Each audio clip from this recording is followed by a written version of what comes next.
రాష్ట్ర సంఘ సమావేశంలో పంచాయతీ కార్యదర్శులకు సంబంధించిన వివిధ సమస్యల మీద చర్చించడం జరిగింది. దాని దరిమిల ఏదైతే స్వర్ణ పంచాయతీల్లో మరి హౌస్ ట్యాక్స్ కలెక్షన్ని వాళ్ళ పంచాయతీ కార్యదర్శులకు అప్పచెప్పారో దాన్ని చాలా పెద్ద ఎత్తున వాళ్ళ పంచాయతీ కార్యదర్శులందరూ దాన్ని పూర్తి చేశారు. మరి హౌస్ ట్యాక్స్ కలెక్షన్ని ప్రభుత్వ ఆదాయాన్ని పెంచే విషయంలో ఒక్క నిమిషం కూడా విరామం ఇవ్వకుండా ఆ కలెక్షన్స్ అన్ని చేయటం మరి పంచాయతీ కార్యదర్శులందరినీ కూడా అభినందిస్తూ, అలాగే ప్రభుత్వాన్ని కూడా ఎప్పటి నుంచో అడుగుతున్నాం, కాంప్లికేటెడ్గా ఉన్న హౌస్ ట్యాక్స్ కలెక్షన్ దాన్ని సరళీకృతం చేసి సింప్లిఫై చేయమని అడుగుతున్నాం. ఇన్నాళ్ళకి దాన్ని కాస్త సరళీకృతం చేయటం వలన మంచి రిజల్ట్ ఇవాళ హౌస్ ట్యాక్స్ కలెక్షన్ దాని వలన వచ్చింది.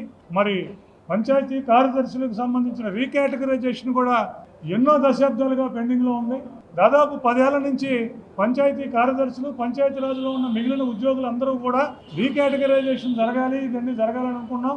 మొన్న రీఆర్గనైజ్ చేసి మరి దాదాపు 4-5 వేల మందికి ప్రమోషన్లు కల్పించే అవకాశం ఇవాళ పంచాయతీరాజ్ శాఖలో జరిగింది.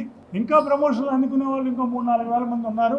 మరి రీకేటగరైజేషన్ రీఆర్గనైజ్ చేసి గ్రేడ్స్ అన్నింటినీ కూడా చేసి గ్రేడ్ 1, 2, 3లో దాదాపు 4,000 మంది పంచాయతీ కార్యదర్శులు గ్రేడ్ 1కు అప్గ్రేడ్ అయ్యి ప్రమోషన్లో ఇచ్చిన సందర్భంగా కూడా రాష్ట్ర ప్రభుత్వానికి ధన్యవాదాలు తెలియజేస్తున్నాం.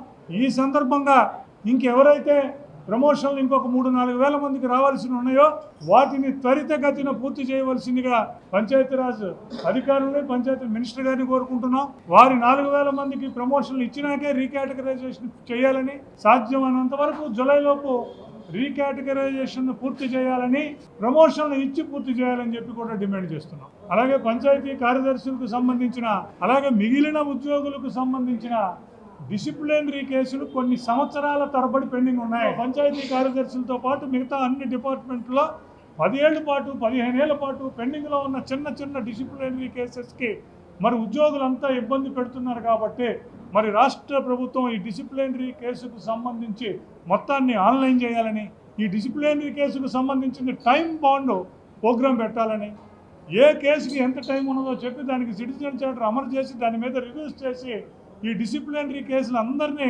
ఒక డ్రైవ్ తీసుకుని డిసిప్లినరీ కేసుల్ని వాటికి సంబంధించి వాటిని పరిష్కారం చేయవలసిందిగా కూడా మేము రాష్ట్ర ప్రభుత్వాన్ని కోరుతున్నాం.